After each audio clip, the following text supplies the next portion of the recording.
مجلس ان کو مل جاتی ہے تو پھر فرشتے اس کو آ کے چاروں طرف سے گھیر لیتے ہیں، گھیرا کر لیتے ہیں، اور ہمارے اوپر مجلس کے اوپر انوار و تجلیات کی برسات کرتے ہیں۔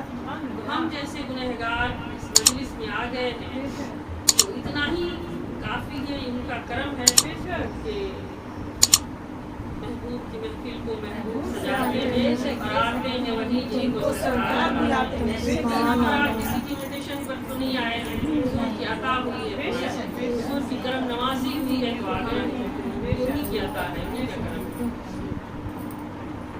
تو فرشتے حاضر ہوتے ہیں اور رحمتوں کی برسات کرتے رہتے ہیں، بعد ازاں جب مجلس ختم ہوتی ہے اور فرشتے چلے جاتے ہیں اس عالم ملکوت پر، جہاں فرشتوں کا گھر ہے، اور ہم اور آپ جس کا جو گھر ہے اپنے اپنے گھروں کو چلے جائیں گے۔ اللہ تبارک و تعالیٰ فرشتوں سے پوچھتا ہے تم کہاں سے آ رہے ہو؟ آپ کے گھر میں کہ آپ کے گھر والے ہمارے گھر والے نہیں معلوم، پوچھتے ہیں نا کہاں گئے تھے، تو آپ بتاتے ہیں فلاں کے یہاں محفل میلاد سے وہاں سے آ رہے ہیں۔ یہ عرش میں بھی ایسا ہی نظام تھا، اللہ پاک فرشتوں سے پوچھتا ہے تم کہاں سے آ رہے ہو، اور حدیث کا ایک جملہ ہے، اب کسی کو یہ خیال نہ گزرے کہ بھائی اللہ پوچھتا ہے تو کیا اللہ کا معلوم نہیں ہے؟ معلوم ہے، بعضوں کے ذہنوں میں آتی ہے یہ سوالات آتے رہتے ہیں، اس لیے حدیث کا جملہ ہے کہ اللہ پاک فرشتوں سے پوچھتا ہے۔ حدیث قدسی ہے، حضور علیہ الصلوۃ والسلام نے صحابہ کرام کو بتایا، اور حضرت ابو ہریرہ رضی اللہ تعالیٰ عنہ، انس بن مالک رضی اللہ تعالیٰ عنہ، تو جلیل القدر صحابہ کرام اس ایک حدیث کے راوی ہیں، اور باقی تو درجنوں کتب احادیث میں الگ الگ صحابہ کرام سے یہ مروی ہے یہ حدیث، تو اس وقت آپ کو سنانے لگے۔ تو صحابہ کرام، آقا علیہ الصلوۃ والسلام نے فرمایا کہ اللہ فرشتوں سے پوچھتا ہے تم کہاں سے آ رہے ہو، اور حدیث کا جملہ ہے حالانکہ وہ اس سے بہتر جانتا ہے، تاکہ کسی کے ذہن میں مغالطہ نہ آ جائے کہ اللہ کیوں پوچھتا ہے، کہ اللہ جانتا نہیں، اللہ نے معلوم ہے نا کس کیسا ذہن ہے، اگر اسی نے بنایا اس کو نہیں معلوم ہوگا کہ ہمارا ذہن کیسا ہے، بنایا ہی جس چیز سے ہے اس کی ساری خرابیاں ہی خرابیاں ہمارے اندر ہیں، تو خودار مٹی سے، کھنکتی ہوئی مٹی سے جس سے تخلیق ہوئی ہے ہماری، اس کی ساری خرابیاں ہی ہیں۔ اسی لیے اللہ تبارک و تعالیٰ نے جب زمین بنایا نا، تو جب زمین ہلنے لگی، لرزنے لگی، تو اللہ تبارک و تعالیٰ نے اس کی جنبش کو روکنے کے لیے اس پر پہاڑ رکھ دیا۔ تو فرشتوں نے پوچھا باری تعالیٰ اس زمین پر تم نے پہاڑ رکھ دیا تو یہ زمین کا ہلنا رک گیا، تو کیا اس پہاڑ سے بھی زیادہ تم نے کوئی اور طاقتور شے بنائی ہے؟ اللہ نے فرمایا ہاں، پہاڑ سے زیادہ طاقتور ہے لوہا، کہ لوہا اگر پتھر کو کاٹ دے تو ریزہ ریزہ ہو جائے گا۔ فرشتوں نے پوچھا اچھا باری تعالیٰ لوہے سے بھی زیادہ کوئی چیز طاقتور ہے؟ اللہ نے کہا ہاں، لوہا سے زیادہ یعنی آگ کو طاقت دی ہے، آگ کی کیپیسٹی ہے وہ لوہا کو جلا کے پگھلا کے لکوڈ بنا دیتی ہے۔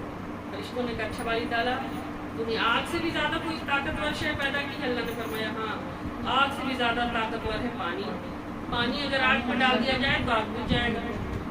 فرشتوں نے کہا اچھا باری تعالیٰ تو نے پانی سے بھی زیادہ کوئی طاقتور شے بنائی ہے؟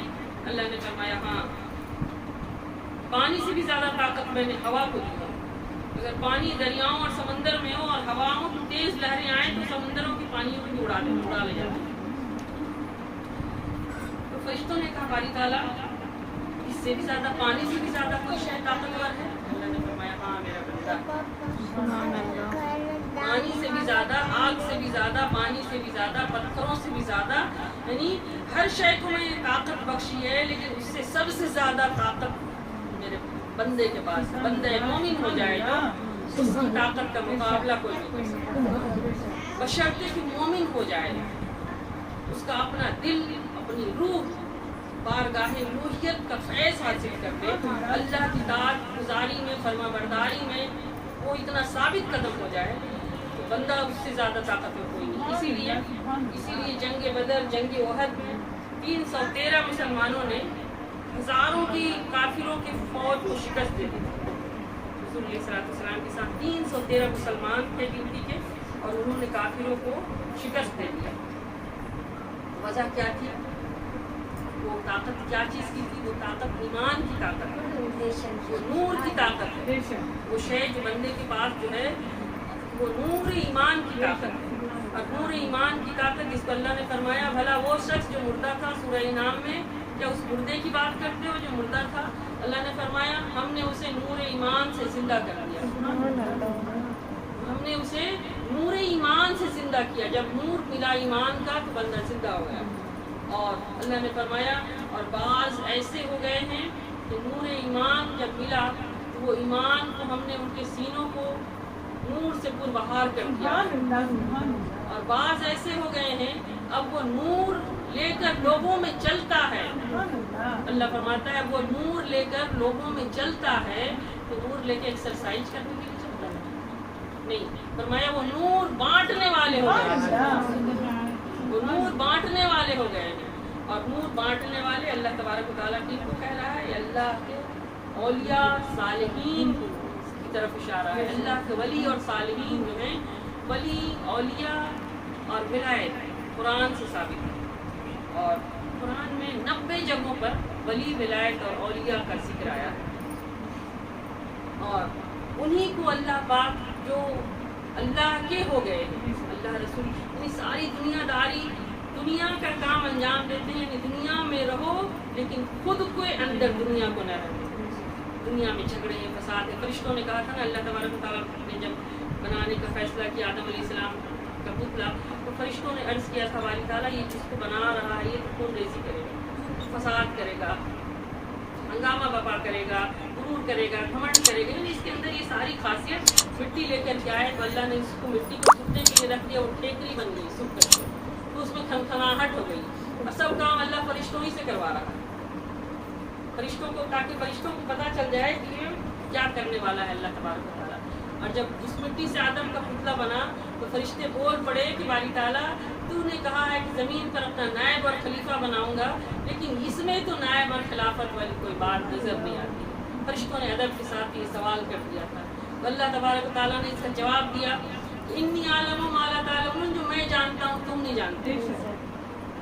تو بے شک اللہ عالم الغیب، فرشتے عالم الغیب نہیں ہے، اس لیے اللہ پاک، کیونکہ فرشتے چپ کر گئے، فرشتے خاموش ہو گئے اور سہم گئے، اور اللہ کا جلوہ دیکھنے لگے کہ اللہ کیا کرتا ہے۔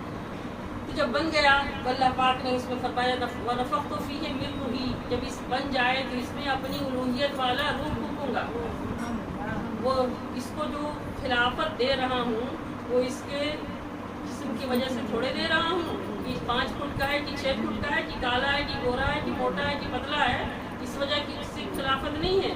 ارے خلافت جو اس کو ملنے والا ہے دوں گا وہ اس کے روح کی وجہ سے دوں گا، اس کا روح جتنا اعلیٰ ہو جائے، اس کا دل اندر جتنا اعلیٰ ہو جائے گا اس کی وجہ سے اس کو خلافت بھی دوں گا، نائب بھی بناؤں گا، خلیفہ بھی بناؤں گا۔ اس لیے جب اللہ تبارک تعالیٰ نے فیصلہ کیا اور جب آدم علیہ السلام کا جسم تیار ہو گیا تو اللہ نے فرشتوں سے کہا، جب روح ڈالی اس میں تو کہا فرشتوں سے سجدہ کرو، تو تمام فرشتے اللہ کا حکم پاتے ہی سجدے میں چلے گئے، ایک سجدے میں نہیں گیا۔ ایک نے کہا کہ وہ دیکھتا رہا آدم کو سر سے پاؤں تک، مٹی کا پتلا ہے، مٹی کا پتلا ہے، اس کا ذہن اسی جگہ اٹک گیا، اس نے سوچا کہ یہ مٹی کا پتلا ہے اور اللہ نے مجھے آگ سے بنایا، بھلا میں، اللہ نے پوچھا نا قرآن میں اللہ نے ذکر کیا، اللہ نے پوچھا کہ میرے حکم کے باوجود تو نے آدم کا سجدہ کیوں نہیں کیا؟ تو اس نے کہا باری تعالیٰ تو نے مجھے آگ سے بنایا ہے، بھلا اس مٹی کے پتلے کو سجدہ کیسے کروں؟ اللہ کے حکم کی نافرمانی تھی۔ اور دوسرا اہم جو وجوہات تھا وہ یہ تھا کہ اللہ تبارک و تعالیٰ نے پہلے روح کو ڈالا، روح گئی اور واپس آ گئی، روح واپس آ گئی جسم سے، عرض کرنے لگی مولا وہاں بڑا اندھیرا ہے، وہاں تو گزر ہی نہیں ہوگا، وہاں ہمارا گزر نہیں ہے۔ اللہ نے فرمایا اچھا تیرا گزر وہاں نہیں ہے، اچھا اب اپنے محبوب کی نور کا ایک ذرہ اس میں داخل کرنا، نور کا ذرہ بھیج رہا ہوں اس میں، اور اب روح کو کہا گیا کہ اب جاؤ اور جا کے دیکھو تو اب وہاں کیا حال ہے۔ اب روح جو گئی تو آدم کے جسم میں جا کے قیام کر گئی، اب وہ باہر نہیں آئی، اب وہ باہر نہیں آئی اور قیام کر لی تو آدم علیہ السلام جیتے جاگتے انسان ہو گئے، روح ہی کا کام ہے نا. روح ہے تو بات کر رہے ہیں. اگر اس وقت روح نکل جائے تو مردہ ہو, آپ سب کہیں گے مردہ ہے, میت کہیں گے نا. تو روح ہے تو بات کر رہے ہیں. تو روح گئی تو آدم علیہ السلام حرکت میں آ گئے. جیتے جاگتے انسان ہو گئے, اللہ نے فرمایا اس کا سجدہ کرو. تو آدم نور محمدی کو نہ سمجھا, یہ ابلیس کی پہلی خطا تھی. سب کچھ اس کے سامنے ہوا لیکن نہ سمجھ سکا. اگر حضور کے نور کو سمجھ جاتا تو وہ اپنے آگ کی برتری کو بھول جاتا. تو بہرحال یہ نور ہے, نور محمدی ہے صلی اللہ علیہ وسلم, کہ جس کو اللہ جس طرح عطا کر دے. کہنا رسول اللہ کا اور پوچھیے قرآن سے رتبہ رسول اللہ کا. رسول اللہ کا رتبہ عام انسان اپنے عقل کے پیمانے پر کبھی نہیں سمجھ سکتا ہے. اس لیے کہنا رسول اللہ کا, نہیں تو کہتے رہے گا پیارے بھائی حضور میرے جیسے ہیں, اس کے لیے درست نہیں, ان کے لیے میلاد کیوں, اس کے لیے حضور ماشاء اللہ میرے جیسے ہی کرنٹ لگاتا رہے گا. تو جب اس سے باہر نکلتا ہے پوچھیے کہنا رسول اللہ کا, پوچھیے قرآن سے رتبہ رسول اللہ کا. قرآن کہہ رہا ہے وَرَفَعْنَا لَكَ ذِكْرَكَ, محبوب آپ کی ذات تو وہ ہے جس کا ذکر ہم رب ہو کر ہر وقت کرتے رہے. محبوب کوئی بندہ کوئی کہے میرے جیسا ہے, کس بندے کا ذکر اللہ کرتا ہے. محبوب کی شان وہ ہے کہ اللہ ہر وقت ذکر کرتا ہے. محبوب کی شان وہ ہے کہ اللہ نے عرش پہ الوہی میلاد کا جلسہ سجایا حضور کی خاطر, کسی اور کی خاطر تو نہیں سجایا گیا ہے. اور محبوب کی شان وہ ہے کہ ان اللہ و ملائکتہ, کہ بے شک اللہ اور اس کے سارے فرشتے حضور پہ درود بھیجتے ہیں. حضور پہ درود سارے فرشتے بھیجتے ہیں. اس کے بعد فرمایا یا ایھا الذین آمنو, اے ایمان والوں تم بھی مصطفیٰ پہ کثرت کے ساتھ درود بھیجو اور کمال ادب کے ساتھ سلام پڑھا کرو. دونوں ہی درود کا بھی اور سلام کا بھی, دونوں کا ذکر اللہ تبارک و تعالیٰ نے ایک ہی آیت میں کر دیا. اس لیے جب حضور پہ درود پڑھنے کا حکم اللہ نے دیا اور سلام, اور فرمایا کمال ادب کے ساتھ سلام پڑھو. میرے مصطفیٰ کی بارگاہ ہے, کوئی اور کی بارگاہ نہیں ہے کہ جیسے پاؤ ویسے سلام کر دو. اس لیے حضور کی بارگاہ میں اور ادب میں جتنا با کمال ہوگا انسان, حضور کی محبت کی خیرات اتنی زیادہ نصیب ہوگی, بندہ اتنا با کمال بنتا چلا جائے گا. اور باقی یہ چیزیں تو ہے ہی, لیکن حضور علیہ الصلوۃ والسلام سے پوچھا گیا کہ یا رسول اللہ صلی اللہ علیہ وسلم, آقا آپ کے بعد ہم اپنے ایمان کی سلامتی, ایمان کو سلامت کس طرح رکھیں گے, کیونکہ اس دور میں بھی فتنے ہوتے تھے. ہر دور میں فتنوں کا دور رہا ہے. فتنے والے کیونکہ انسان کے اندر ہی سب کچھ ہے, جس سے انسان بنا ہے نا, اس کی خرابی, اگر آپ خرابی کو اپنا لیں, خرابی پر چلنے لگے تو خراب, اچھا کرنے لگے اچھائی کو اپنا لیں تو اچھا ہے. لیکن اپنانے کے لیے بھی کسی کی ضرورت ہوتی ہے. اللہ نے فرمایا کنوا مع الصادقین, نیکوکاروں کی سنگت میں آ جاؤ. حضور علیہ السلام نے فرمایا غافلوں کے پیچھے نہ جایا کرو, تمہیں غافل کر دیں گے. ذاکروں کے ساتھ رہا کرو, تمہیں ذاکر کر دیں گے. ذاکروں کے ساتھ جو ہر وقت اللہ کا, رسول اللہ کا, حضور کا, اولیاء کا, صالحین کا, بڑوں کا ذکر کرتے رہتے ہیں, یعنی محبت والے جو اللہ کی نام یافتہ بنتے ہیں, ان کا ذکر خود خدا تعالیٰ کا ذکر, یہ اللہ تبارک و تعالیٰ نے فرمایا. اور حضور علیہ السلام نے بھی ایمان کی سلامتی کے لیے میرے آقا صلی اللہ علیہ وسلم نے فرمایا میرے بعد جب تک خلفائے راشدین, صحابہ کرام, تبع تابعین, اولیاء و صالحین کے راستے پر رہو گے کبھی گمراہ نہیں. گمراہی سے بچنے کا یہ ذریعہ حضور علیہ السلام نے عطا کر دیا. آقا اگر چاہتے کہ مولانا کے پاس چلے جاؤ, حافظ کے پاس چلے جاؤ, تو ہم پھر وہ راستے کو بھی اپناتے کہ حضور نے ان کے پاس جانے کا ہے. ان کا اپنی جگہ پر, ان کا علم اپنی جگہ پر ہے, کتابوں کا علم ان کے پاس ہے, وہ بھی امت کے لیے کام کرتے ہیں. حافظ ہیں وہ, قرآن کے حافظ ہیں, تو حفظ کراتے ہیں, پڑھاتے ہیں بچوں کو.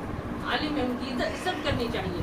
لیکن ایمان کی سلامتی کی ضمانت ان کے یہاں نہیں ملتی ہے, نہ کسی مولانا کے پاس, نہ کسی علماء کے پاس.